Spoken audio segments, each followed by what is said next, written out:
Happy Monday and welcome back to Reaper Pro Tips with me, your host, and Disembodied Hands, Quindy, Disembodied Beard, John, and Thoramel. Hi, everybody. It is Monday. It is Monday. Hi, Keeks. And I've allergies going like crazy. If my throat sounds hoarse, if my voice sounds hoarse, hi there, Kiki.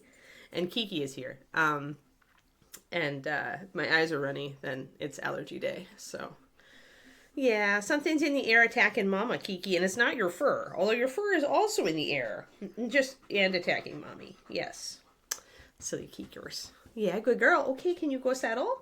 Can you go settle? She's so soft to pet. I just want to sit here and pet her because we gave her a bath on Saturday. Yeah, we gave you a bath, didn't we? Yes, to get your fur to come out. Yes.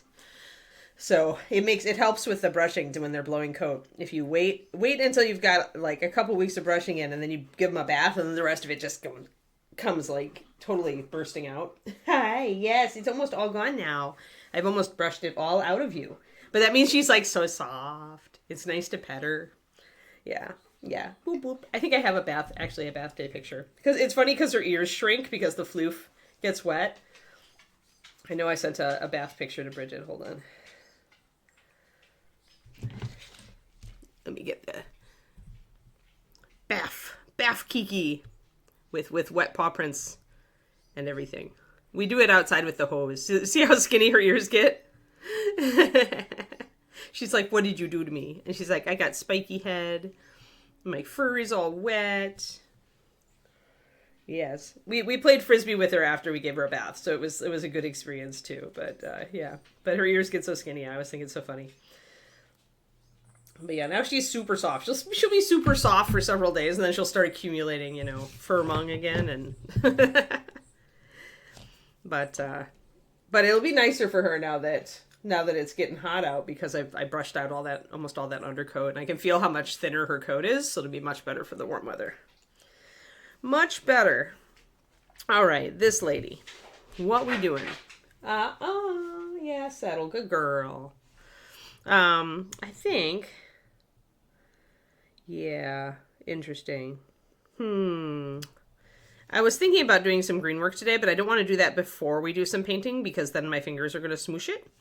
So we don't want to do that. So I think what we'll do is we'll work on, I think I'm going to work a little bit more on this crystal and I'm going to make the bird like a crow.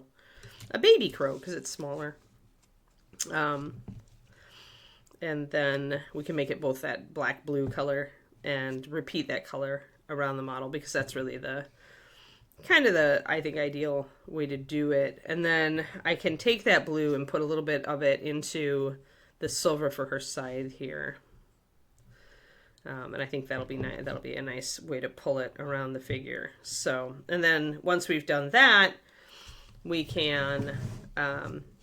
once we've got a little bit of work in there, then we can switch to the green work, and I can at least put the starting layer of filling out this area. I want to fill in that thing and just kind of make it smooth surface that I can sculpt over the top and make connect the little line here and then the fur and the cloth.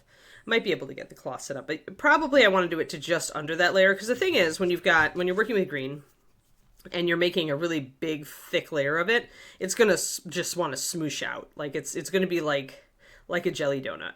You're going to push in and it's going to smoosh up in another area.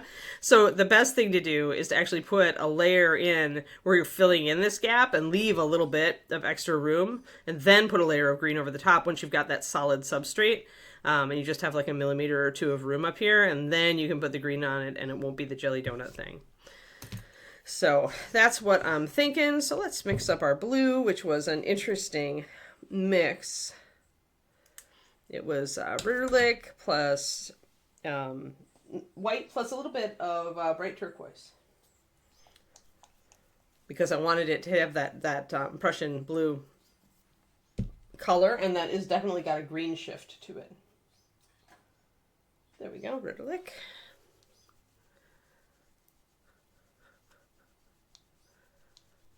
Oh, good.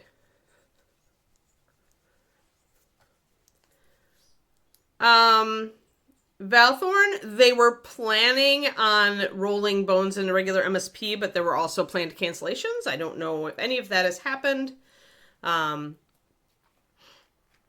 But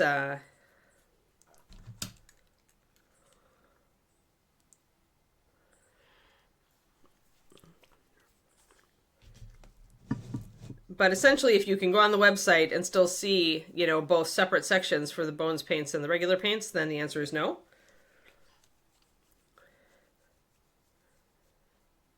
I would guess. There was no timeline on when that might happen, if it happens at all. I just made my recommendations and left it to Reaper. That's right. I did a shadow with walnut plus... Okay, with this plus half a drop of walnut. Okay, so I'm going to make my first mix. Let's back out. So if you want to shift your blue a little bit more green, you could just add a green in. I know that bright turquoise has a lot of green in it, and I only wanted a little bit of a kind of a move in that direction. So I chose to go with the turquoise instead of like a clear green, which would have more impact. I didn't necessarily want that much impact. I didn't want to put it to a teal. I just wanted to shift it toward a greenish blue. I'm going to use my knife and kind of clean up my pokey tool here. It's a little bit sad. Yeah, BOL isn't on the calendar.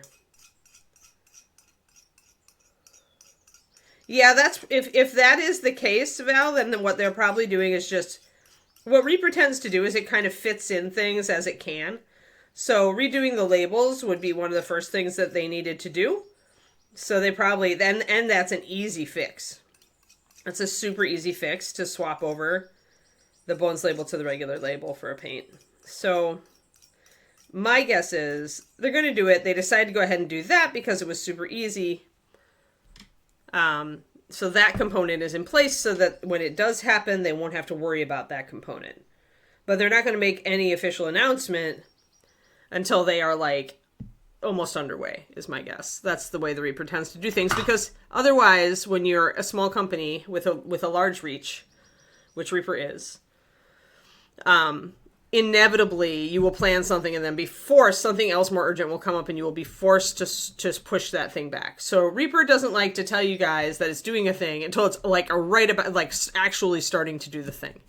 So I suspect that you will get like notice as Reaper is already pulling the bins of paints that are to go OOP.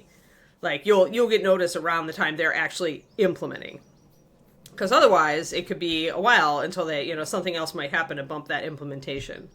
That, at least, is my experience with working for the Reaper in the past. I do not know if the present Reaper follows that pattern, but that would be my guess. So you're going to be a while. If they say it's going to be a while, it's going to be a while. Reapercon, they're under Reapercon prep right now. I would guess not till after Reapercon if I was going to guess. In fact, I might guess they might do it before the holiday. That would enable them to blow out a bunch of paint for a holiday sale type of thing.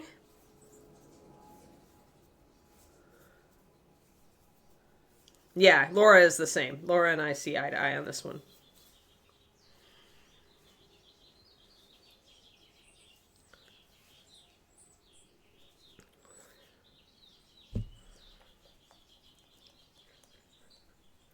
Alrighty. So I'm using 4 drops of Verlic. I'm going to use 1 drop of bright turquoise and 1 drop of pure white. I might, as I recall, I had to add a little bit more turquoise to this, so probably we'll have to go 2.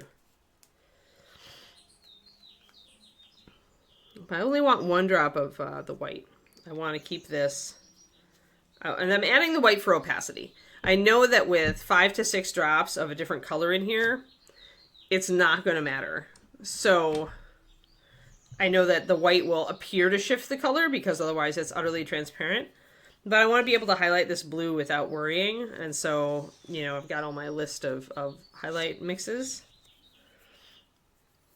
I see what I did. I actually used this, just 1 drop of the white and turquoise to start with. But then, as I mixed highlights, I added more turquoise and white so that it would shift more toward the green. So the highlights are warmer.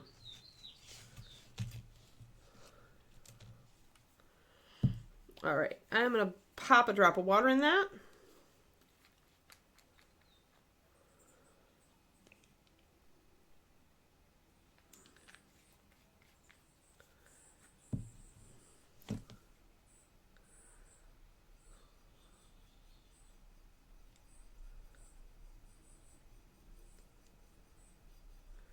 That gives me a nice dark blue that's a little bit lighter, but it's going to dry a little darker. Most acrylic paints do.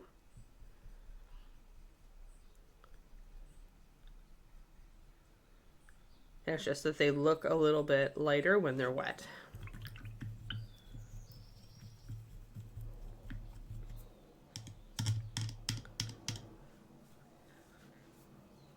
So don't be surprised if you put a paint down on your model and I think I'm just going to mix an additional bit of this straight up so I don't have to pull too much out of my existing mix, because I'm already going to be pulling some paint out of my existing mix for my highlights.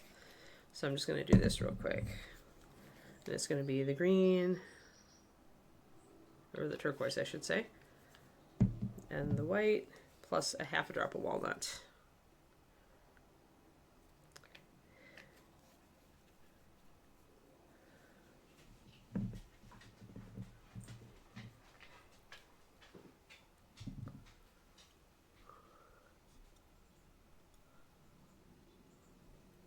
That's kind of harsh, Shadow Raven. You can't just tell people not to live somewhere that they live and they grew up and their whole family is.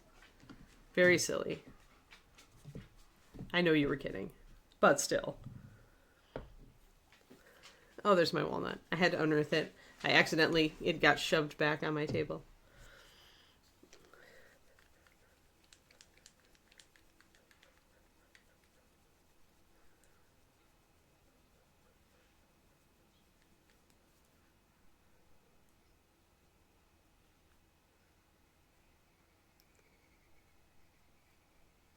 Ah, so you decided to go Vallejo model color and get rid of your MSPs? It sounded like your MSPs were giving you trouble. Or perhaps it's just not your painting style.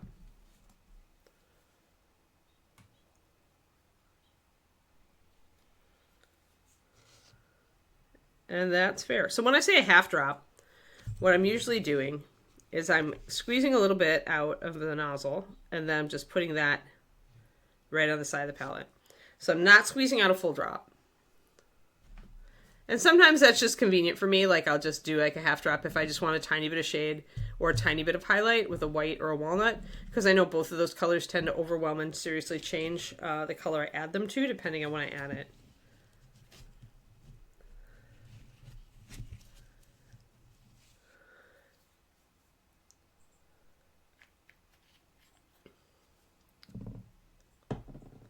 All right, I think I got a little bit off center here. There we go.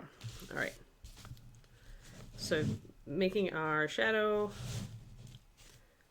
which is just, the walnut is going to darken it and it's going to mute it out so that I can get these nice dark shadows on the hair and other stuff.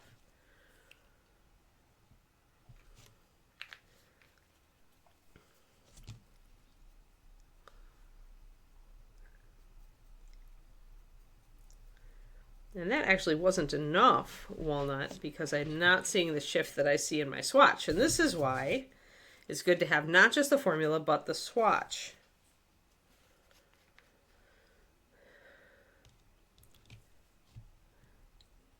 Have you lived there, Shadow Raven? Houston, I mean?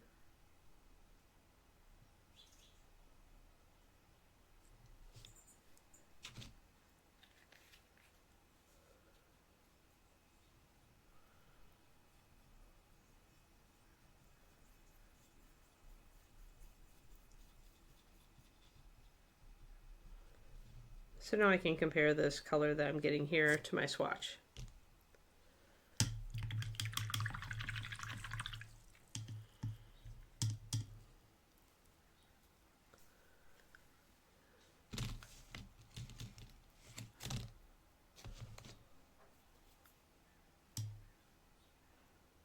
Yeah, okay, so let's just make a little rule here, just because I can feel like if I lived in Houston and I saw you say that in the chat, I would be a little taken aback. So let's not totally like say nasty things about other people's like places of living, okay? Because I have friends in Houston and they really like it there. So if you've lived there, I think you have the right to, you know, kind of talk trash about the place you live. But otherwise, I'd like to like...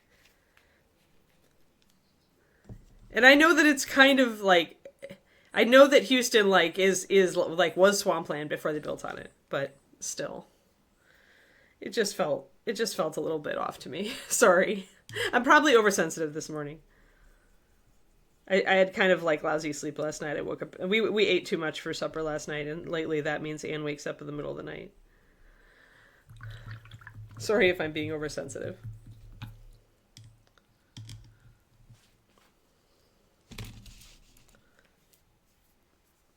All right, let's see here. So let's get our base coat on this birdie.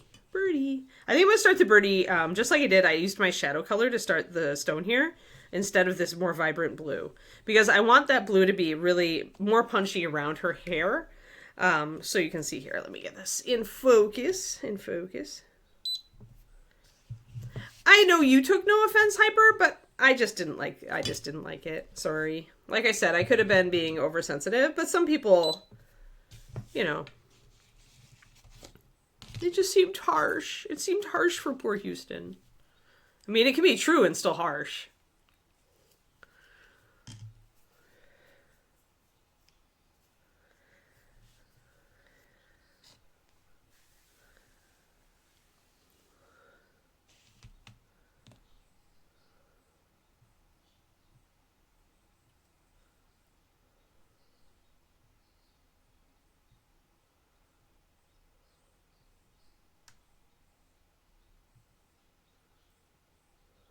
Yeah, all right, Valfair.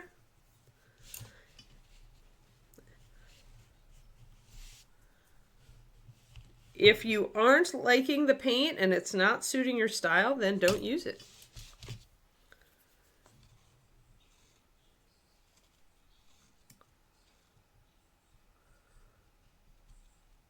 You can get translucent layering with other brands. You just need to work a little harder at it. Like Vallejo will require a lot more thinning if it's anything like it used to be. I know because I was using Vallejo before when I moved down to Reaper. But as long as you're willing to adapt,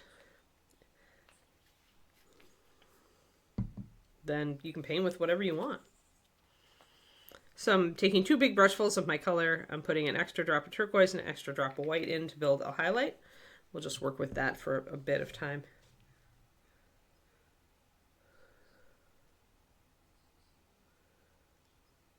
Hey there, Gosu. Oh, it's going. We're just mixing up. We're planning on painting the bird kind of as a dark like crow raven, dark blue-black, and then working on the gem today.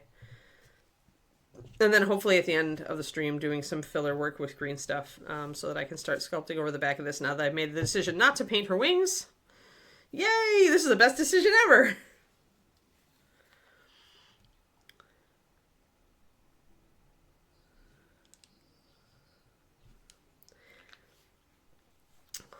Right. Yeah, my point is just when you make like jokes about where other people live, that, you know, we have a lot of people who just kind of stop into this stream and then just maybe move on. And you know, if I came in and you know, and I was from Quindy's neck of the woods and I saw that, you know, well, maybe don't live there, you know, that kind of comment, then I would be like, oh, well, I guess I don't like this community. So I'm just trying to keep it, you know, it's hard to tell when people are joking sometimes online, right? So that's just my thoughts on it. And like I said, I'm a little low on sleep today, so I had to get up in the middle of the night and make peppermint tea to calm my tum down. So I'm definitely probably on the oversensitive side. But you know what? I'd rather err that way today, I guess. So let's blue this bird. Now, if the bird gets too blue, which I do kind of expect, I'll probably take some walnut and darken down. Actually shade with walnut. Blood Angels Dreadnought. Nice. Oh, okay. Yeah, I don't get it, so yeah. That's cool, Quindy. I'm glad you weren't offended.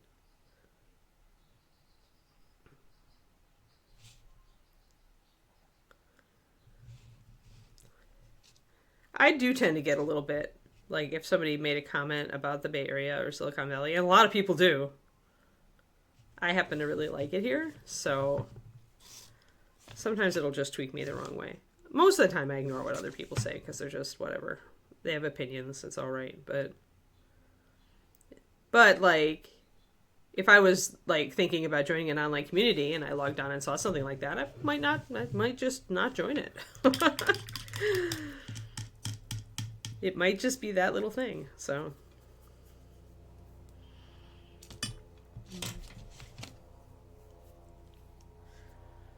Also, swamps are super cool. Fair. Like, I always thought it was kind of cool that they'd managed to build in those places, right? My brother and his family were just in Venice yesterday. And that's the same kind of thing, right? You're building someplace where you shouldn't really build. I'm going to paint the beard, or the beak dark, too. I need to look up pictures of crows.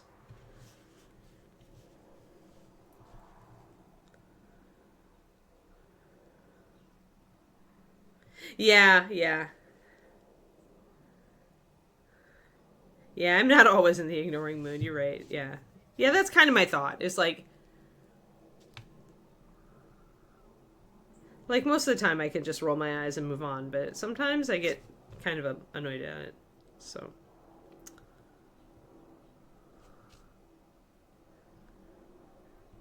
If you live there, you can say all sorts of things about where you live.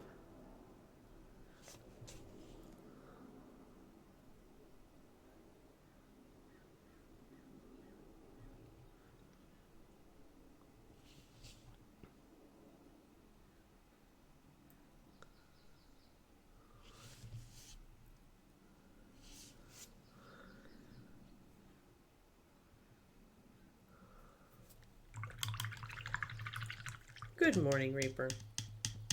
Reaper John.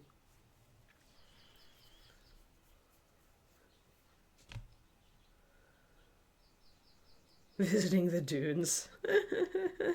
That's fair. Yeah, once you've lived in a place and you know its quirks, then, then you can make the jokes. I don't know. Like I said. Where did I put you, Walnut? There it is.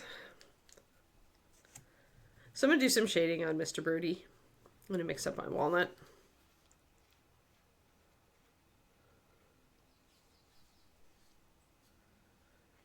Oh, fun goes to.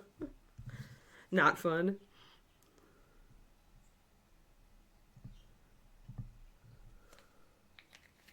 All right, so I know that if I mix blue and walnut, I'm going to get a near black. Same thing with mixing blue liner and brown liner.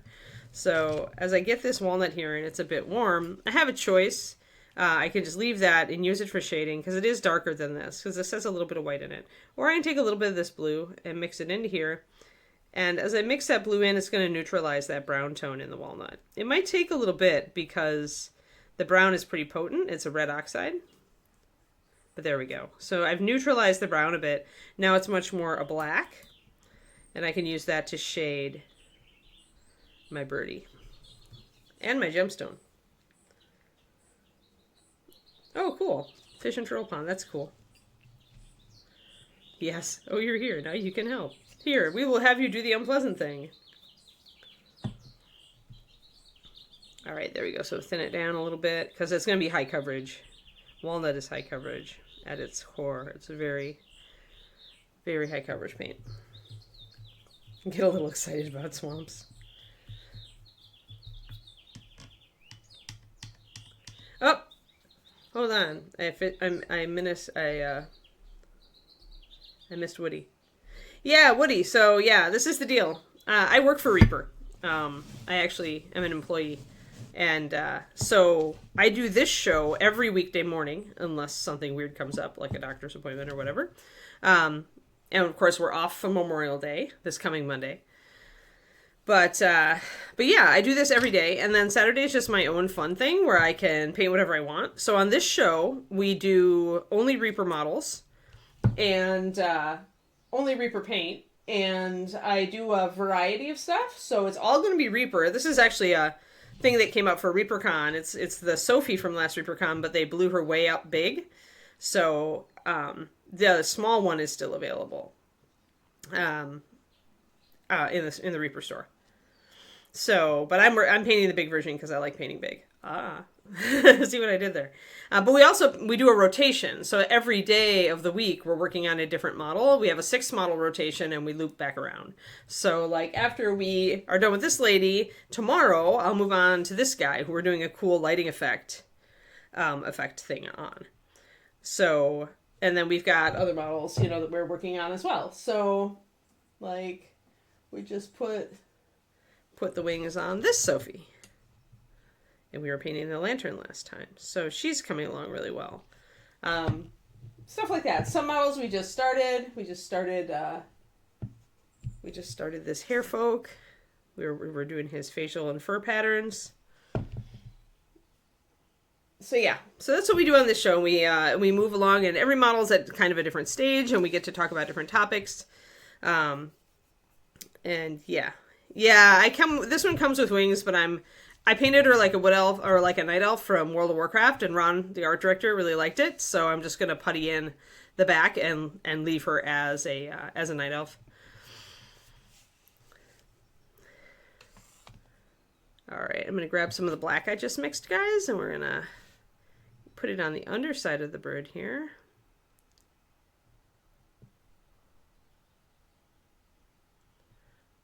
And now remember, as I cover up more of the blue, the bird will start to look more black.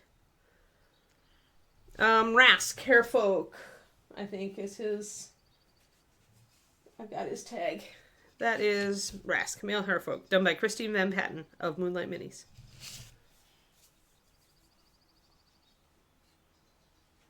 He's cool. There's a female one too that I really like. I painted her a while ago.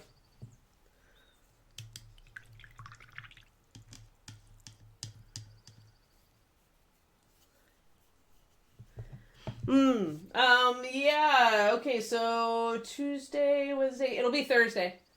Rask will be Thursday. Because tomorrow is Light Guy, and then the next day is Sophie, and then Rask is the day after that. I almost always do,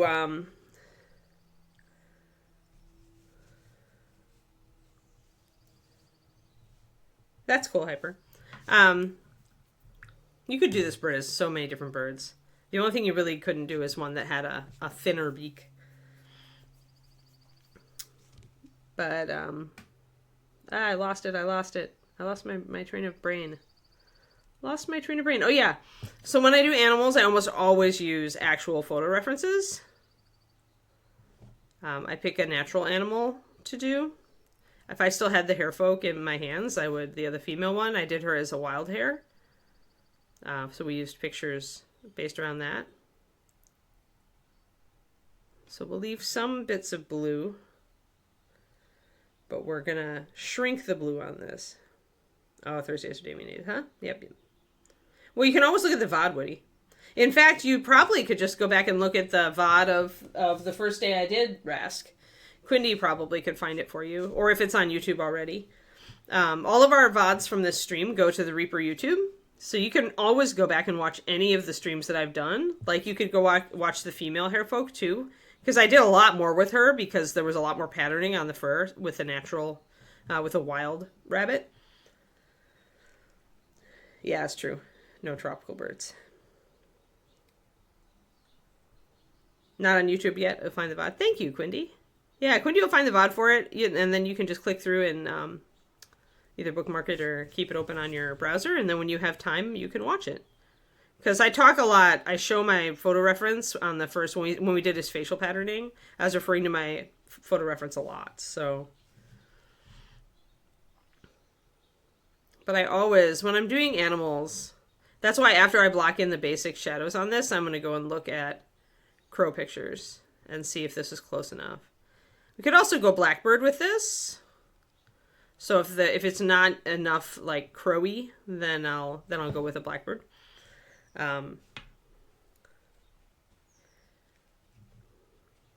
So as I add that black, you can see how the color darkens down naturally, and the blue starts to look more like a highlight. That's what we are. There you go. Quindy's got you. Yeah, we're at like, gotta be over 700 by this point, aren't we? Maybe just a regular blackbird. I didn't want the red. Because if I introduced the red Thormel, I'd have to put the red somewhere else. I wouldn't be happy with just throwing red in there at one point. Especially when it's a bright color and it's way out here. Like, if I'm going to introduce a red or an off accent color anywhere, I want it to be somewhere important. So I don't think I want to do red-winged. I grew up with red wings. Like, they're the state bird of Wisconsin, aren't they? And they're great birds, but yeah, I don't want to throw that color, that weird color accent, because I'm not planning for any of the rest of this model to be that color. So do you see what I mean? Like, if I throw that color with Anne's color rules, there we go. Yay! There's the VOD for you, Woody. And then when it goes off of there, I think it'll go onto the YouTube. So yeah, so if I put the red and yellow out here, because it's usually red with a flash of yellow too, as I recall, then I'd have to find somewhere else over here to put red. Otherwise, it would stand out like a sore thumb way over here, especially with the green. Having green in here, and we're going to have quite a bit of green, that's going to make that red look even brighter, which means that the eye's just going to get yanked right over here to the bird. It's not going to be looking at her. And so I don't want to... Yeah. No, I was just going to go pretty boring with this bird. I'm not very inspired by the bird at all. I do really like birds, but on this one, I'm just not. So I was going to make it a pretty generic bird. I was going to have it serve my purpose of repeating the blue color.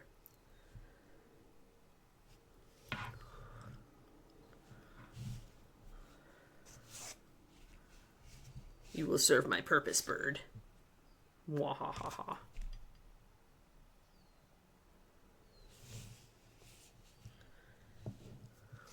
So I'm going to put some of this black on the top of the bird as well. I'm going to use it to, of course I just put down fresh paint there.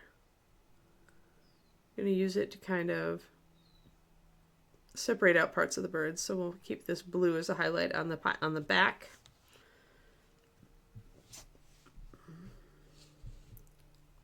But yeah, I'm always thinking about color composition when I'm doing this, especially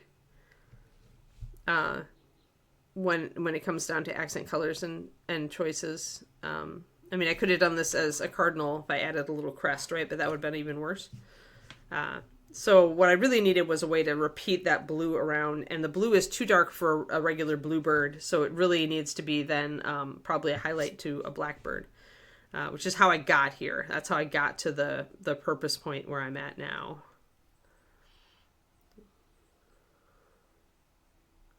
Where I'm like, okay, what can I paint this that'll make it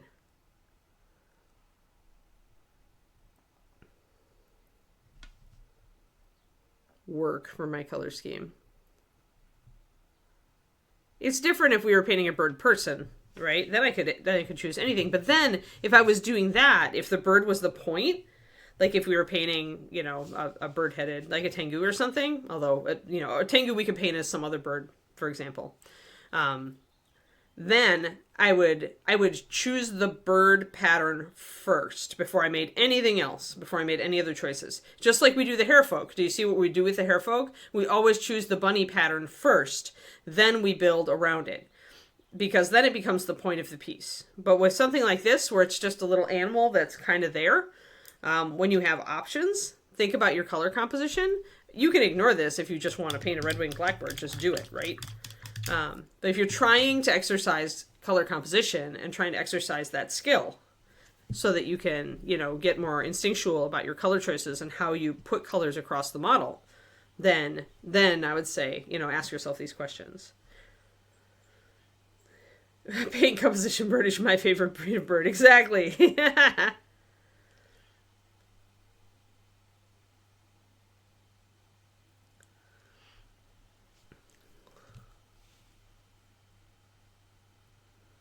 Yeah, I don't want to get too overthinky about the bird because honestly, I just want the bird to like be birdie. It just needs to kind of be here and be a color, be the color I need it to be. I tend to, as I mentioned, I tend to like think more of that when it's kind of the point of the figure. If it was a bird person, then I'd be totally trying to figure out what would work. When I was working on looking for owls for one of the busts I have, like I totally looked at a whole bunch of different owls to figure out which one was probably what they had based the sculpt on, and then found an example of that to use and made sure that my other colors worked with it. But with this, the bird is a tiny little thing on the composition. Like, it's very tiny. It's really here.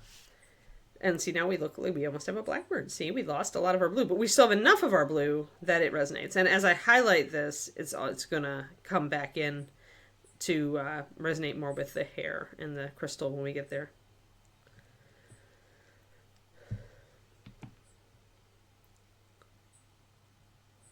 Oh, good, Woody. Thanks. Awesome. I'm glad that you like those. I like those colors as a combo.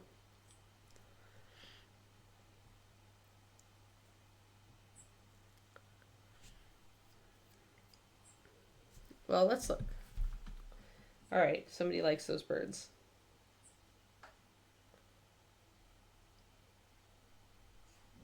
It would help if I could actually, like, spell indigo. Now, they're a little bit too bright, the indigo bunting. A little bit, it's a pretty bird, but it's a little bit too bright.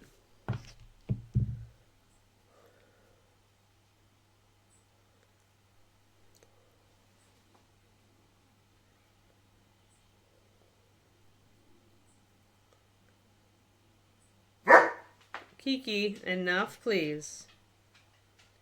Now that, yeah, but that would add in white. So this is the other one, the black-throated blue warbler, which is a pretty bird. And that has more black on it. The blue could work because it's small, right? The beak's a little thin on this one. The white chest is a little awkward because, you know, that's where your shadows would normally be. See, but you could probably get away with that. Depending on like how flashy that white is going to be, right? But I think I'd rather go with it has a thick enough beak. So like it's got a longer beak though. And then blackbird.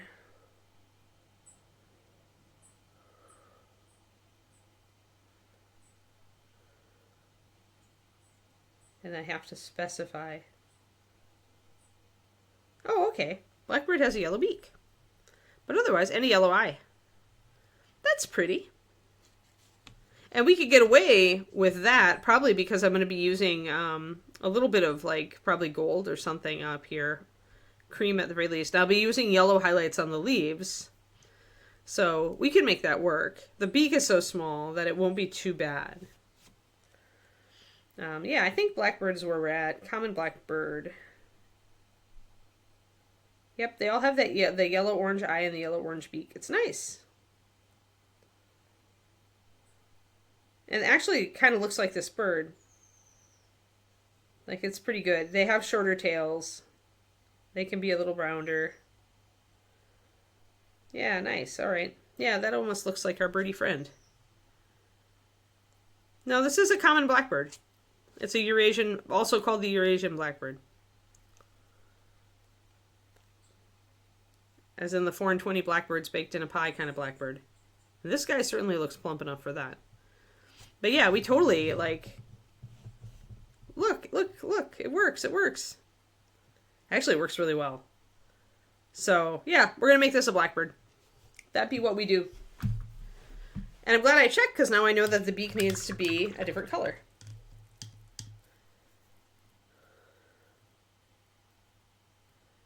Not very much at all, Woody.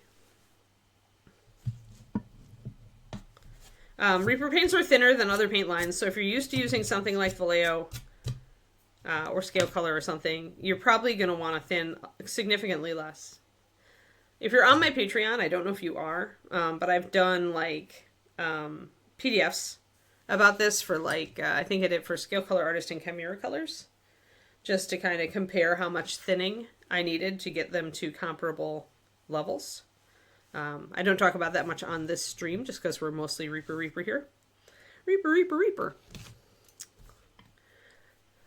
So I'm gonna mix one more highlight because I think I'm about ready to work on highlights and shadows. So I'm gonna plop 2 brushfuls of that blue over, and a white, and a turquoise. Black thrush is the same thing, huh? Oh, okay, no problem, Quindy. Hopefully we don't get trolled while you're gone.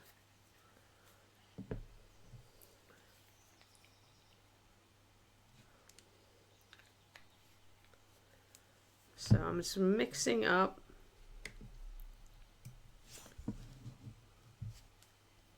and then I'm going to take this and bring it over and make a highlight with just white. So you see my highlights are getting warmer. Ah! Got a little Borfy there.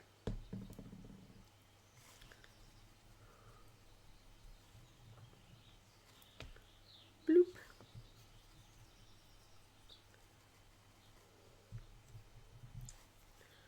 And we'll thin that down a bit so we can get good fine detail out of it.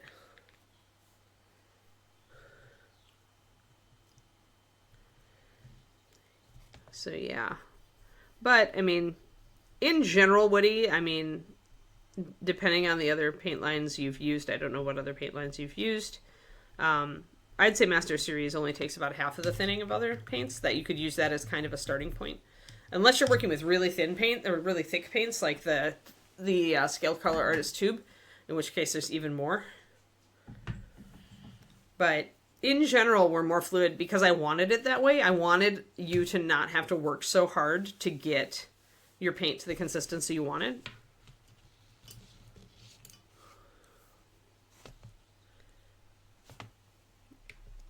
Because I was always frustrated when I worked with thicker paint lines at how much water I had to pump into the paint to get it to the consistency I wanted it for layering.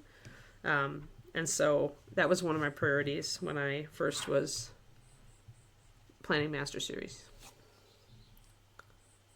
So we don't want a lot of blue highlight here. You just want a bit. I'm probably going to go back and forth and get a lot of my black. Minimize my blue as much as I can. But I do want to keep it. So we are doing a bit of a fantasy blackbird here. We are keeping our blue highlights more than an actual natural blackbird would probably have.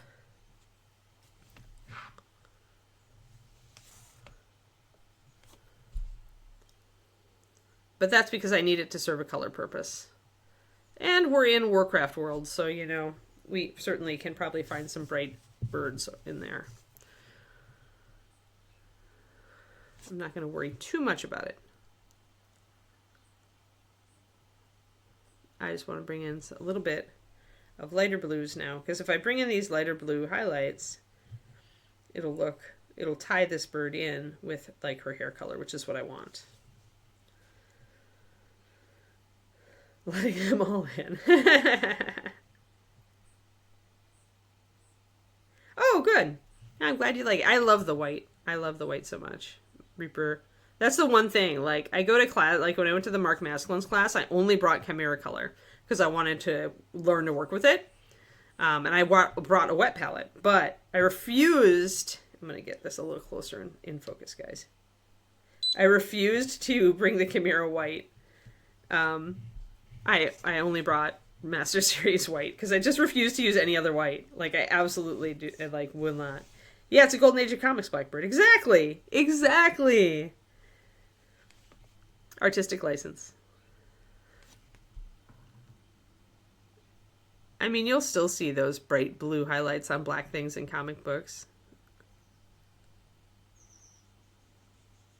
They'll just keep them very small if they're looking for more of a realistic. So there's little bits. They still do. Like, it really depends on, like, and in fantasy art in general.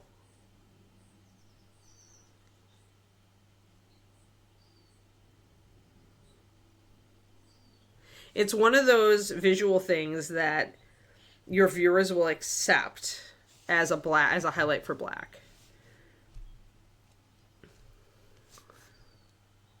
Possibly because it's been standard for so long, but more possibly because when you see a black bird out under a blue sky, it's gonna have blue like reflections on its feathers.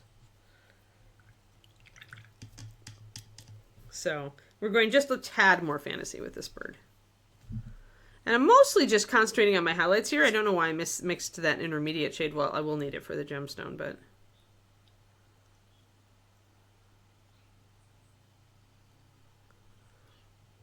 So I'm going to use some blue there to bring out the eyeball a little bit. I want to bring in a suggestion of feathers on its breast, even though there isn't a lot because this model was sculpted to be much smaller. So there's not a lot of like sculpted detail on the birdie here, which means I can bring in little touches to suggest feather texture. If you use white, it's very flat. If you use white, it's what it's going to suggest as an overcast day. If you're painting the rest of the model that way. If you don't paint the rest of the model that way, it just looks weird.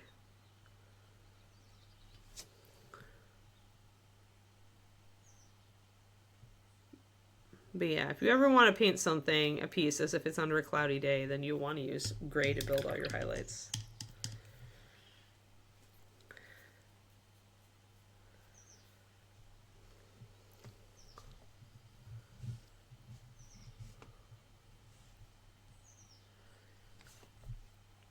Our little bird friend here.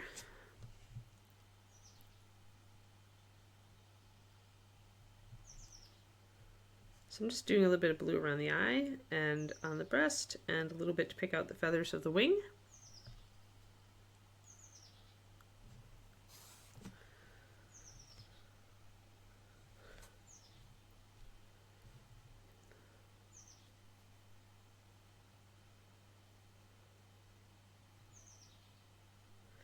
Yeah, I just never I guess I never, I just used my pure white for the specular highlights.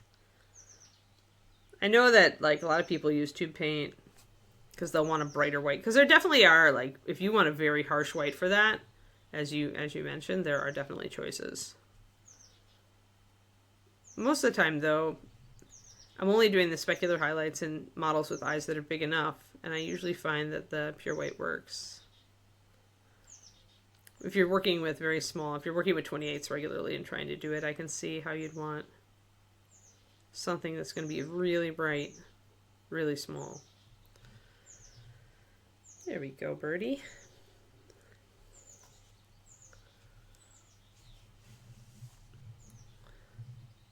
I mean, we used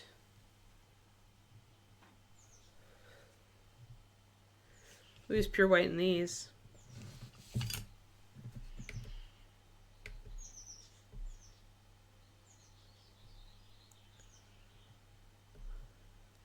So they're fine for a specular highlight there.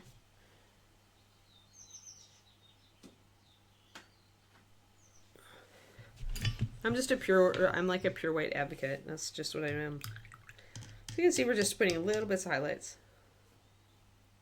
Yeah, out in my backyard. Probably a chickadee or something. Or a goldfinch. We have lesser goldfinches here. Sounds like one of those little guys though. I can't see him. Probably in a tree.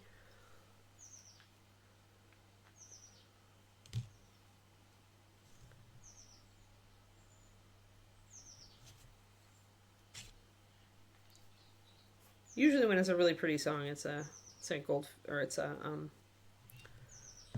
chickadee around here. They seem more talkative. I'm gonna put white over the beak. Speaking of white, because I want to make that an orange yellow. And that, I'm going to have to work with that color and make sure that, I was already thinking about putting some gold in this ring on her forehead. So if I make the orange yellow there, I can also, do it there. Then I have to like think about if there's anywhere else I can use it. Probably only on like stuff like clasps and stuff, so I can at least, like the clasp here, I could maybe put some of it here, but it's going to be like very small touches of orange yellow in general, gold. Yeah. Oh, I'm sure it works. Yeah, a lot of people use the heavier bodied whites for stuff like that. I just never travel with anything other than MSP white, so that's what I make work. I'm going to pledge for that Chimera Kickstarter. And then I'll do something on my Patreon once it comes. It won't come till near Christmas, so it'll probably be January, February next year. Acrylic inks. That's what that is.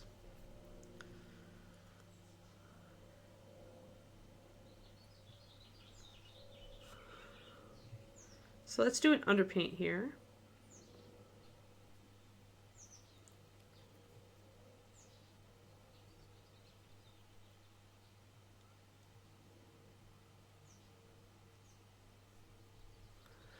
We're just going to get that beak white.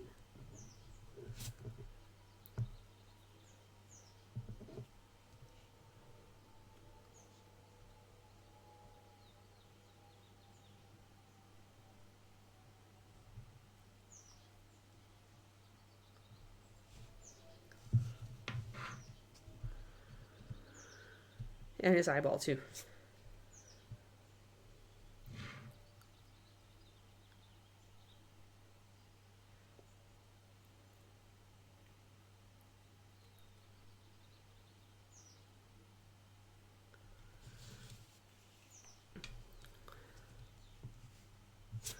There we go. There we go. But yeah, I'm just really a pure white simp. That's what it comes down to. It is like the paint. It is everything I always wanted it to be.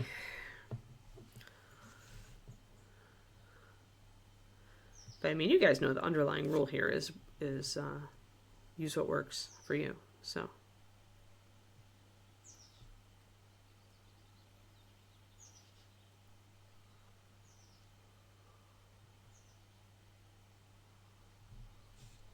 Little eyeball, because we want that yellow, that eyeball to be that yellow orange, so we want to make it white underneath so that we can get that color. And then I gotta actually I need to come back in here on this side and do some of that black first. Had my meeting with my creative coach, my writing coach, one of my writing coaches, Coach Terry, yesterday, and I asked him a question that actually is pertinent with painting too, because it's the same question I have when I run into blocks in my painting hobby, which is, how do I know when, or can I tell, is it possible to know what's stopping me? So, like, sometimes it can be inertia, like you haven't painted for a long time. In that case, it's going to cost you energy to start up again. So it's going to need for you to save a little bit of your willpower for that action. So in that case, you know, if you haven't painted in a long time, it could just be inertia and resistance because, you know, your mind doesn't want to spend that energy to get you off your duff. It's just like, let's go play computer games, right? Or let's watch Netflix. So that's one. Then there are some mental types, like people who tend to be, I've talked about this type before because I am one. If you're a learner type, if you are like always racing off to like, if you go down bunny trails a lot, you know, if you get distracted and start new projects a lot, if you like, you know, and this isn't the only type that does this, but this particular type can get bored. And so sometimes if you're not working on your painting or your writing or your whatever, your creative stuff, it could be because that part of your brain has just gotten bored. And in that case, the thing to do is to try to develop kind of a skill set, pattern, or habit that will let you circumvent that. You know, the thing I recommend to you guys about just putting on like a movie that you love but you've watched a zillion times so that you just have it in the background. It can distract your brain. Putting on a podcast, putting on music, whatever works to kind of like have your brains a little distracted so that it's not thinking to itself, oh, I'm so bored with this model, why are we still working on it, right? So giving yourself something else to think about at the same time essentially will stop your brain from babbling about that. It'll just be quietly consuming its content in the background, and you can, you know, get the work done that you need to do to get that project off your board. So that's another thing that can stop you is boredom. Boredom with a project that is stretched on for too long. And then the other thing that can stop you, and this again is specific people with like this brain type, but if you're a person who tends to really want to be sure about something before you take a step, and there's a couple different like strengths that do this, but then the thing that can stop you is lack of certainty. So like when you have that block where you want to start a new model, you're super excited until you realize that you don't know what color you want to paint it, and that stops you in your tracks, and it freezes you, and it freezes you for days and then weeks and then months, that kind of thing. That's that. So in that case, either you, if you are able to move forward, if you have a reasonable certainty, then you need to get that reasonable certainty. Like, and usually that just means you have to think about it. Like, you just have to sit down, kind of like play with the model, look at it, imagine it in different colors, spend the time that you're being present with the model so that you can do. And if you have to, you can build yourself tools like a random color encounter table, which I have on my, Patreon, but I want to redo it. I actually want to redo it. A random color encounter table, or you can do the whole, I honestly used to tell people, honestly, just take some of your favorite colors, throw them in a bag, and then grab one. And if you look at it and it isn't right, then put it aside and pull another one out of the bag until you get the one that's right. So yeah, so that's one of the tools you can use for getting past that. Sometimes though, if we really like haven't done a lot of work on that part of ourselves, it can freeze us forever because we're looking for 100% certainty. So the thing, and there's a great book out right now called by a poker player who just actually started doing a podcast with Nate Silver. But the book is called Thinking in Bets. And what she talks about is the tendency we have to do all or nothing thinking, which is we feel like we have to be 100% sure about something to move forward with it. When actually you can't get 100% certainty. Like, your brain thinks you can, and so it'll keep you trying to get it.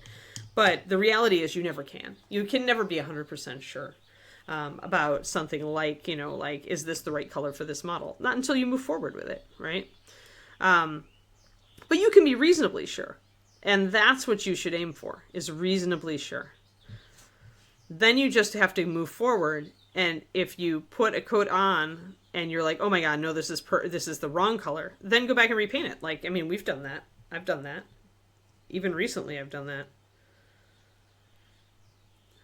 Yeah, you can just pick something that you haven't used, or, usually, let's face it, if we sit down with our paint rack and a model, we're able to grab some potential colors for that model, right? So that's all we need, is we need to find ways, all of these kind of things, all of these things that can block you from getting work done and getting paint on the model. All of these things are just like stuff you can actually learn to work around. None of this is like a thing that's always going to block you forever and you can't stop it and it's all this. No, none of it is that. There are always like skills or habits or ways to do the thing. I just noticed a little bit of a 3D print thing. I got to get off this guy. But there are always ways we can deal with that. There's always things we can learn that will help us work around our little like mental foibles, our creative foibles. And so the first thing is recognizing that it's a thing. And the second thing is experimenting to see with what ways might help us there.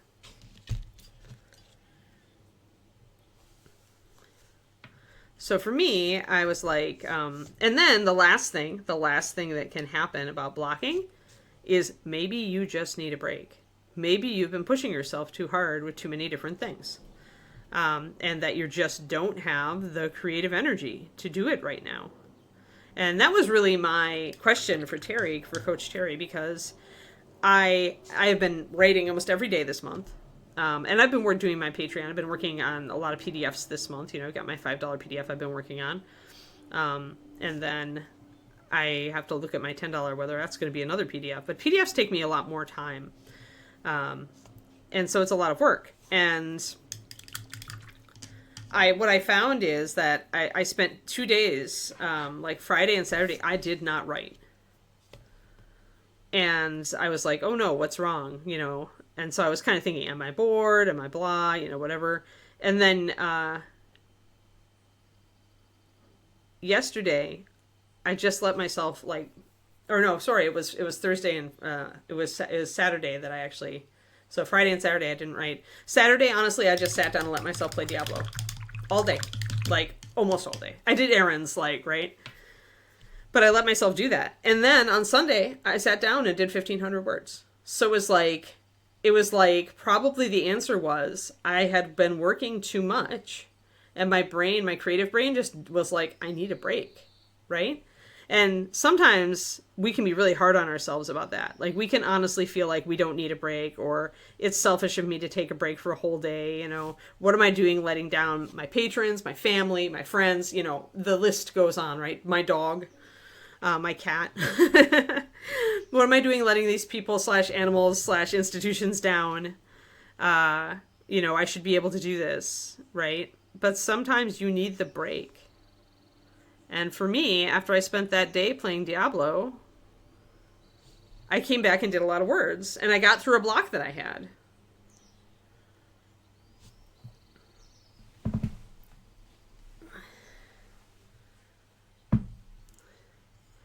There's a lot of disagreement on that, and it's going to depend on the person, Rain, as far as whether you can write while you're also editing. If you mean, can I edit one story while I'm writing another? I think that depends on the person. And likewise, if you, I'm going to put some suggestion of feather texture here on the back, guys. And I'll go into that in a second. But if you, some people can do that. They can edit one project while they're working on another. Some people can edit as they go in their book. And some people advise you never to do that. Oh, I see a mold line. Dang it. Well, at least I have my base coat colors out. Can't believe I missed that mold line. There we go. So for me, I can edit, and sometimes I would start with just editing the text, and then I would continue writing from that point. But what I have lately figured out about that is that it's a trap for me. Because I will edit, the scene leading up to where I stopped writing, but then it'll actually take too long and it'll sap my energy. So it's actually a trap for me. I'm better off just starting to write. And, to save most of my editing, what I do is I essentially have a pad next to me, and as something occurs to me that I need to fix or edit, I just write it down on the pad. And I write down what chapter it's in or what area of the book. When Ash does this, blah, blah, blah, then I need to fix this, and and then I'll go back at the end when I do my main rewrite. I go through and I fix all those things at that time.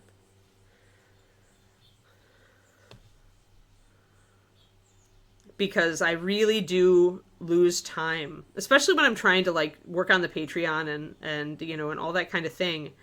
I don't have a lot. I feel like I need more time in the day. And so if I stop and I spend a lot of my writing time editing, I lose a lot of writing time. So I'm going to just see if I can put these little guys, little, I'm almost thinking it's almost like fish scales. But I want to just kind of do a little bit of kind of speckle texture up here. And then I'm going to glaze over it. But I just want it where the edges are catching the light. I want to catch that texture. And then I will do a glaze. But yeah, so I'm not really sure which way of editing you were referring to on your Twitter, Rain, but yeah, those are the ways that I've come to think about it. And it really does, it matters, it's just who are you, and what's your style, what are your mechanisms. Every writer writes differently, every painter paints differently. Trying to copy a painter can teach you, or a writer can teach you a lot, but it can teach you as much about what you don't want to do as what you do. Just help. Who was saying earlier that they just switched away from MSP, right? Why can I not remember you? I'm like, brain is just like hanging up. I remember your name, and I just am not remembering your name.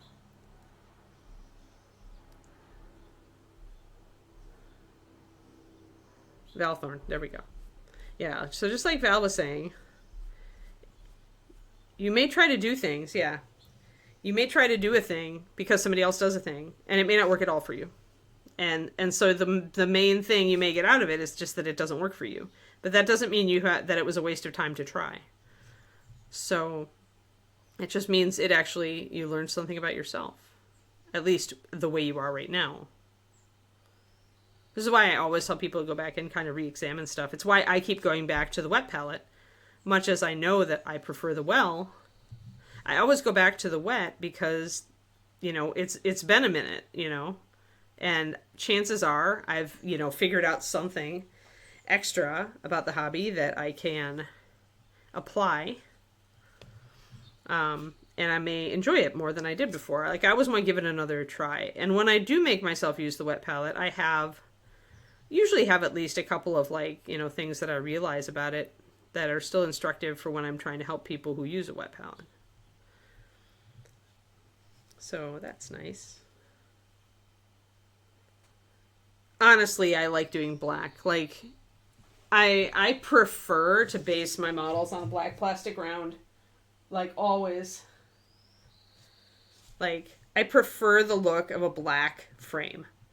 And honestly, with paintings, I honestly often prefer just a plain black frame. And I think of the base rim as the frame for the miniature, just like there's a frame for the painting. So like a plinth or something that you're putting the miniature on top of, that the function of that is the same as a frame on a painting. So for me, I'm always looking to show off the model. I want people to look at the model. And so I'm going to put as like just a black base. Because I don't want to use anything that distracts from the model. When I do a plinth, I try to pick a color that's dark or that harmonizes, depending on the model. I have the one that came with the Reaper. I don't remember. It's the damn it, is the Game Envy one, I think.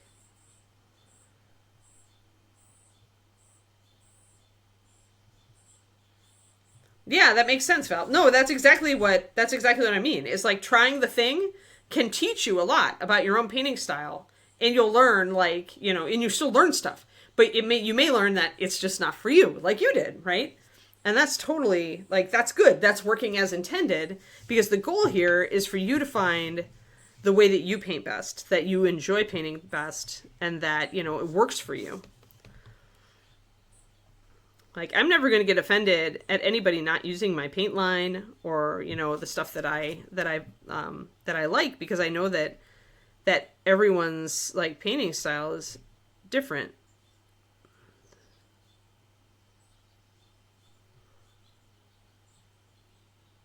And if you are using a wet palette, chances are MSP, unless you keep your wet palette very dry like David does, my husband, he uses MSP pretty much exclusively, and acrylic inks. Like, he hardly ever uses, I don't think he uses another paint line, to be honest.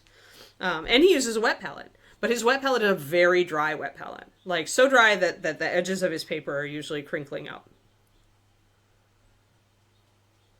Yeah, Game Envy Exemplar, thank you, Hyper Bunny. Yeah, as you can tell, my words are kind of hard today, guys. It's the lack of sleep. I'm working on it. I'm trying here. So I like the texture on Birdie on this side. I'm going to try to work it in on this side a little bit more.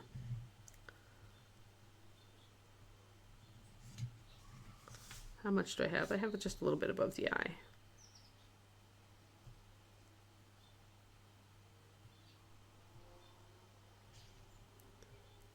I want a little bit more on the wing.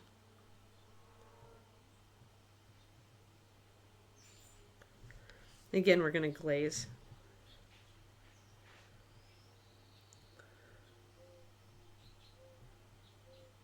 Yeah, MSP on a wet palette. Yeah.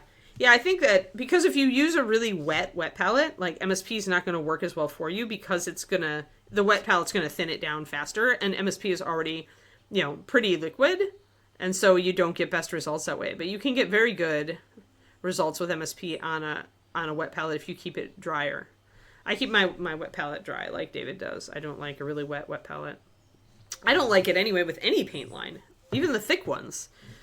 Because it modifies my paint's consistency too much for me. I'm too much of a control freak.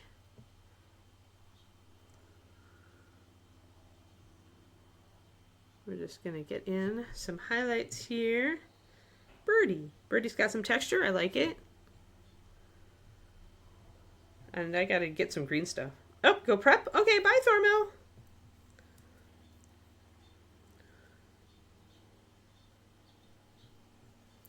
Yeah, I'm just trying to pick out since they're sculpted, I'm just trying to pick out some details, Woody, so I'm not necessarily, like, highlighting everything, but I'm at least trying to pick out some of the edges and stuff. Yeah, preserve the birdies. I'm with Shadow Raven. I do enjoy my birdies and my bird feeder, although I have definite opinions about them now. Like, I'm always judging the house finches. I totally am bad about judging the house finches. I'm just like, you are the messiest eaters. How dare you throw the seed on the ground? Like, I got a no waste like birdseed, where everything is shelled. It's totally wasted. Like, the house finches are just like, toss. I want that piece, toss, and they just like spray seeds. So then I've got baby rats. The baby rats are all like eating the seeds now, which drives Kiki crazy because she wants to chase them. Alright, so just a little bit of texture there. I'm going to do a little bit, I don't want to get too light around the eye. Just a little bit there under the eye. And then we'll get the yellow-orange. Maybe we'll do the yellow-orange next time. But just get this wing, we'll do a glaze, and then we'll do the green stuff. I want to get the first wave of green stuff done. Alright, so we've got speckles. Oh, I could use a few more.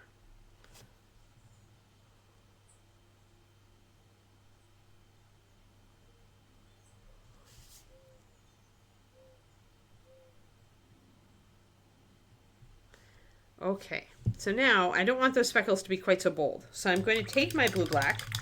So probably, yeah, I'm going to take my black and I'm going to glaze it over the top. So my black is the walnut mixed with a little bit of my blue-black mixture. And so I'm going to thin it way down. Way.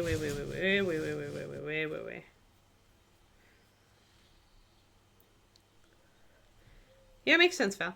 Like I said, just you do you, right? This is the point. So I can do a really thin glaze if I want to just like build it up. And that's what I usually recommend for people. If I'm feeling impatient, I can thicken this up a little bit, add a little bit more paint, go a little darker. I think that's where I want to be. And then I'm going to do the technique. I'm not going to put it all over and wick the fluid off. I'm just going to, because there are different places on this bird, I'm just going to do a thin layer that I paint over each section. When you do it this way, don't go back and paint over the section. Just cover it and move on. So I got the wing, top of the head. Grab a little bit more on my brush. Don't have a lot of paint on your brush. You want to take a lot of paint off because you don't want it pooling. Other wing, tail, front. And now we have texture, but it's more like highlight. It's not standing out as much. It's been glazed over, so I like that. If you like the clears, you should maybe try Chimera, but if you're looking for another line. But if you are, if you're going to stick with the clears, then I'm happy because I like my clears. And the liners, of course, are unique. Nobody else puts out the liners. They're one of the things Reaper does that nobody else does. All right, I'm going to get the green stuff out, and we are going to fill in this with our first layer, our under sculpt.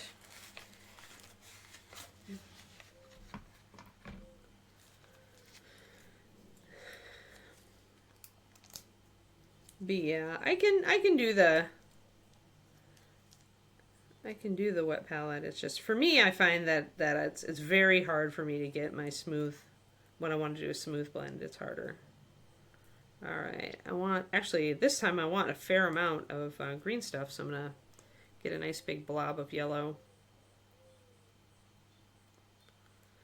And a matching blob of blue. And here I can go equal yellow and blue, unless I'm thinking about smoothing it already at the top. I don't think I'm going to do it. I think I just want to underpin what we're going to do when we finish the sculpt. So actually I might need, I feel like I got actually a little bit more blue than yellow on that, which is odd. Usually it's the opposite. Gonna pinch off a little more yellow. Okay.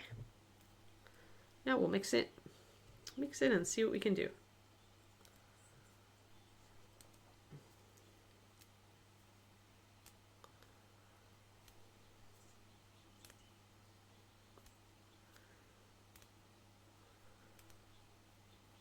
Honestly, if you have the clears and the liners, you can mix almost every, assuming you also have the umber, or not the umber, the oxides for clears, Val. If you don't have those, I'd pick them up. Because for mixing, they're really good. The yellow oxide, the brown oxide, and the red oxide. And 9331, 9332, and 9333. Those, in addition to the regular clear brights, which are 9194 through 9199. And I'd add lantern yellow into that. 9407. To give yourself an orange shade yellow. And then you've got pretty much what you need. Like, you could mix almost everything. Hey, Crowley, bye. No, I do not like glazing mediums, Woody, but your mileage may vary.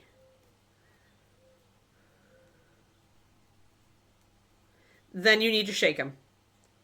If the oxides are not watery, like they should not be, but they also settle out really fast because it's a really heavy pigment and they're overloaded with it. So they should not be watery. Put extra agitators in there if you have to. I have. And I stir them with a brush handle.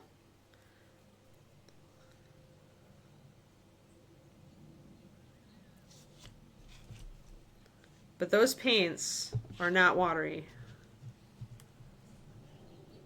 Like, especially brown and red liner, which have excellent coverage. All right, so we're going to put a blob there.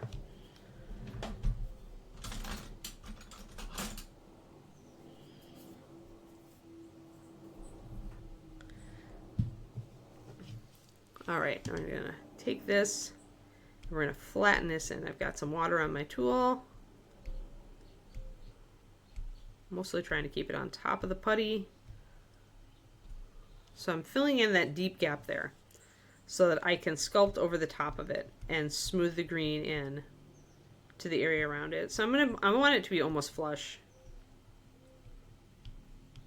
with the area.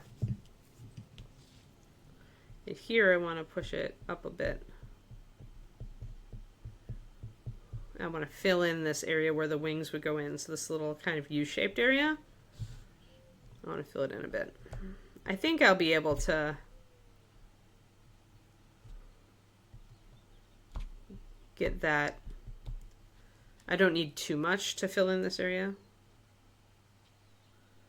Yeah, I mean, the reason I don't use glazed medium is that I actually prefer the feel of the paint without it. I don't like how glazed mediums will sometimes make the paint skin over. And I don't have tide marks because I use very little paint on my brush, so I don't run into that problem. But if you're practicing and you haven't like nailed that knack yet, then it may be good for you. And the only way to know is if you try it. Like, and it really depends, like, are they worth buying? The question is, do you have a problem with glazing? Like, don't just buy a medium to buy a medium. Like, buy it if it actually is going to do something for you that maybe you struggle with, or it's going to help you, right? Oh, I've got more green. Yay, more green. Food now. Bye, Shadow Raven. Have a good lunch. I mean, it may be a skill issue, but I mean, that's where mediums can help you. It's just, the thing with the mediums is it adds transparency with glazing mediums specifically. It adds transparency. It often will add a gloss or change the finish of the paint. So you need to be alert to that. And if you use a glaze medium, you want to use one that's more on the matte or eggshell side. But yeah, I just prefer water. I don't like the way that they feel. Like, it makes the paint feel a little bit gummier, which is also smoother, but I'm just so used to water at this point. There's a reason MSP thins best with water. And it's because that's like what I prefer to do. Like, I used to have to use a mix of like flow improver and drying retarder and water and my gunk. I would have my gunk and I would use it for every paint because I felt like it made the paint actually work the way I needed it to. With Master Series, I didn't want people to have to depend on gunk. Like, I don't feel like you should need a medium or an additive to make a paint work for you. Like, I was very against that. And so additives are all like optional with MSP. It should work, especially with glazing, because MSP is made to work thin. Like, it's a great beast for that. If you are getting tide marks with glazing, what is happening is you are leaving too much paint on the model. So you want to wick off your excess paint. Or use a lot less on your brush if you're doing the technique that I was using on the bird, where I just brushed a really thin layer over everything. You have a lot less paint on your brush.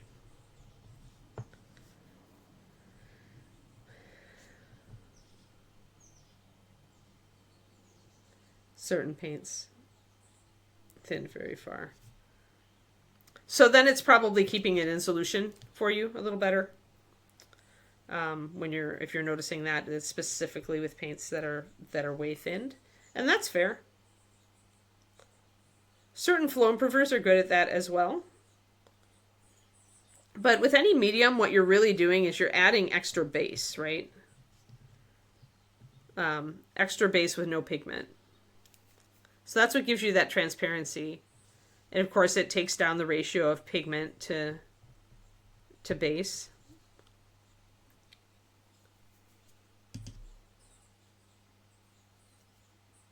I looked up the vortex mixer.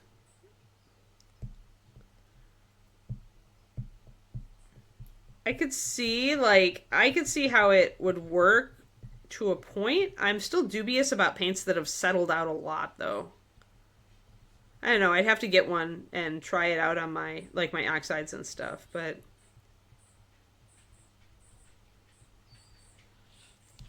it was interesting to watch the videos about it.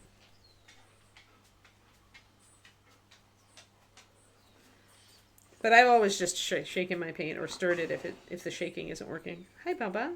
Hi, Bubba. What's up, little Kiki? Can you, little Keeker, can you not jump on my lap for a second while I finish this little green work? Yeah? Oh, you put a fur on my model. Thanks! The fur on the green stuff. I probably won't, Woody. I don't need one. I just shake the paint.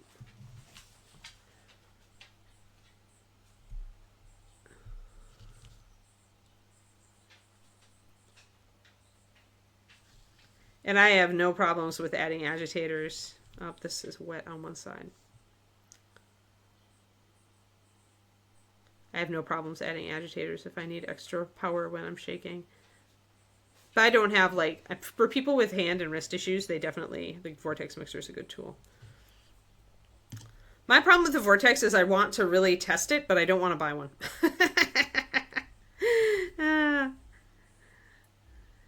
I'd love to run it through its paces with some paint that really has been sitting for a long time. That tends to be the type that settles out badly, to see if it really works. But I'm not willing to just buy the thing, because I'm not going to use it. I'm just going to shake paint my same way I always have. I know myself too well. I'd have to retrain myself to use it. But then, I don't like being dependent on stuff like that either. All right, so we're filling in this U-shaped gap pretty well. And I don't have to meld these things. I don't have to actually blend this green stuff together, because I'm going to put a whole layer over the top to fill this in. And when I do the hood, I'm going to actually try to crimp this a bit. Yeah, we'll make the hood go down here. I may actually make the hood go down in a little bit of a peak down this way. I don't know. We'll see.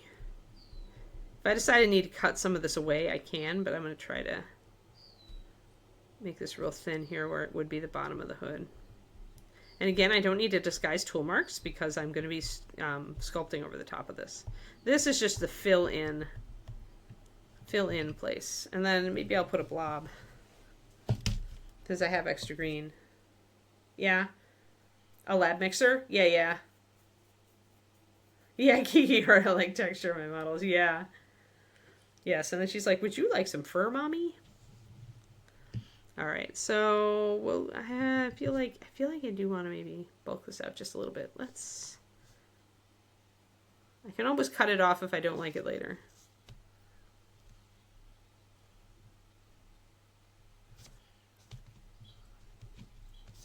I swear, I brush her like within an inch of her little dog life today, and it's gonna get the rest of that fur out of her, and then we can have our normal Kiki back. So normally she does not she isn't a heavy shedder. So if I'm gonna do this, and this is where the fur is, so I'm essentially just making some underpinning for the fur. Except that my thing, except I got too much water down, so it doesn't want to stick. All right, need Kleenex. 1 second.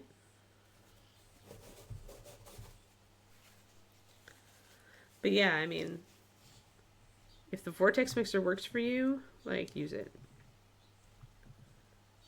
If any of this stuff works for you, use it. If glazing medium works for you, use it.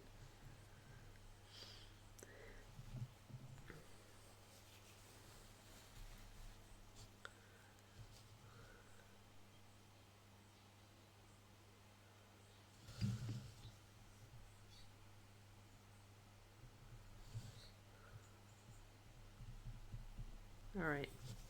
So now I'm going to try to shape this just roughly, make it into a little ledge.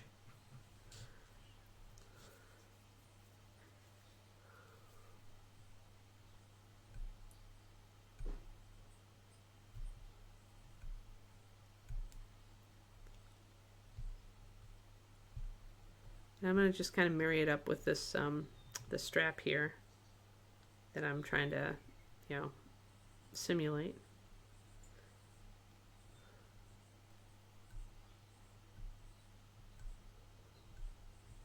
And again, I don't have to blend this in. I just need to make sure it doesn't have any clumps that are going to get in the way when I want to actually sculpt this strap.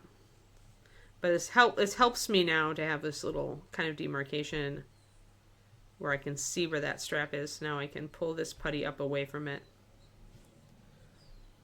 with my spade tool up into this hood.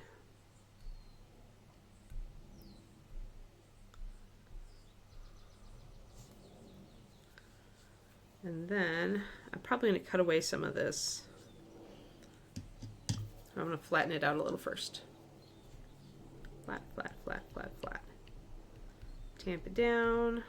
Because I'm not going to want this breadth of it over the whole area because these little tufts, right? These little clumps. I could make it into underpinning by separating out some clumps, pre-separating out some clumps for undersculpting. I could go in and, kind of put this up here and make kind of a gap, and then do kind of a clump, and then do kind of a clump, and then do kind of a bigger clump, littler clump. So I can make those little marks where my clumps are going to be. And then kind of cut them out a little bit. I can also choose, if I want, to make the clumps a little longer back here, right? I can make the fringe a little bit longer if I want it. It's just going to cover up this spot of the back that I otherwise would have to sculpt in. This is not a great join here. This is just flat, but I'm going to leave that, and I'll fix it when I'm doing proper sculpting. So I can use the tip of my tool to kind of punch holes in this to create kind of the back, the bottom line for these clumps, these new clumps I'm going to be doing.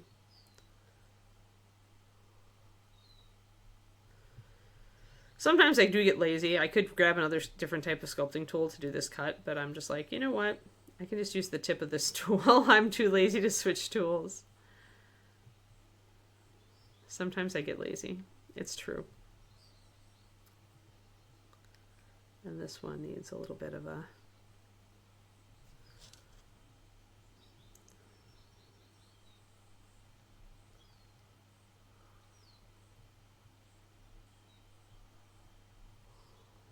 So I can build up more on top of this.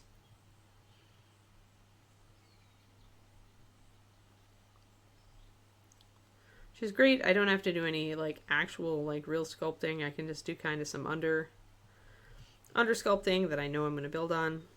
It's a lot less stressful because I know I can always add to it or subtract it.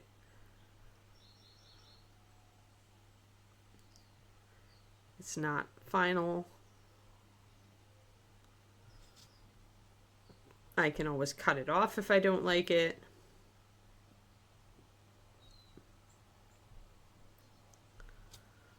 But this is pretty good. Like, we can see how we can take this now. We can build more of these chunks of fur off of it. And I'll build them up a little bit. These are a little chunkier. And, you know, part of this is going to be that strap. So I've kind of got that ironed in where I need it. And then I can just refine it. It's okay, Woody. If I really wanted one, I'd get it. But I don't need it. It's not a need for me.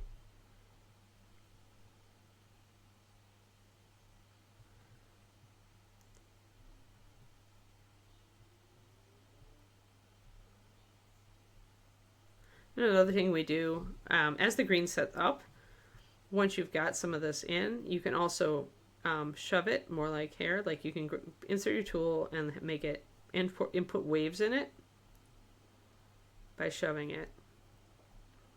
So we'll slide this one out of line. Make it more of a wavy piece of hair, and then I can even take this one and push it over. It's a little bit goopy still. This is better done when it's set up for a while. You can essentially just add like little waves like I did there.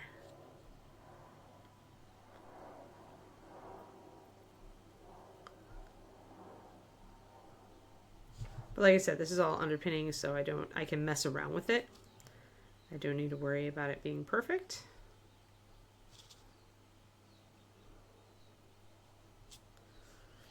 Okay, so that's pretty good. Yeah, reverse parking sensors, it's true.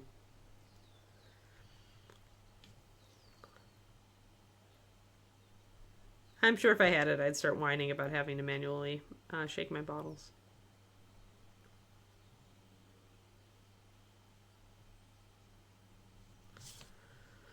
Alrighty. So I can take that, I can build on it. I might even, since this is detail that probably was meant to be printed much smaller, I can even come in with green work when I'm doing this and maybe make these a little bit more refined so that they all kind of match in style. The fur on the front looks pretty good.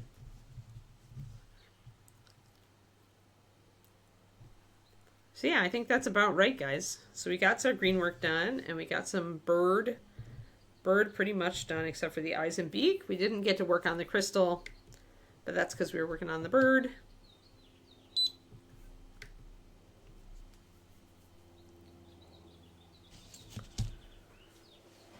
And so I'm pretty happy with at least getting that mocked out, considering the bird was kind of one of my little like, oh, the bird kind of feelings. So to have that almost done is great. And then, yeah, we'll have to wait on the crystal and start working on that a bit, maybe next time, to bring that out. It's kind of one of the more fun things, though. I suppose I could work on some boring things. Maybe I should work on the leaves. I know that I could paint these as feathers, but I think I want to paint them as big leaves. I don't remember what Cara painted them as. I moved my box with my art. But yeah, so there we go. All right, guys. Well, thank you very much for hanging out with us today. I'm going to get rid of this little extra bit of green that I didn't use. Tomorrow, as mentioned, we are back on awesome James Gurney art style lighting guy. So we are very much done with the blacks, with adding the blacks in. So now my goal is to add in some of these warmer colors. So like we did with the pouch here, it's time to add in some of those browns. I've also going to have to start thinking about like the colors of some things. What color I want some stuff to be actually be, so I can glaze like the stuff that I want to be brown, like the boots. Then I need to get that color in place. Color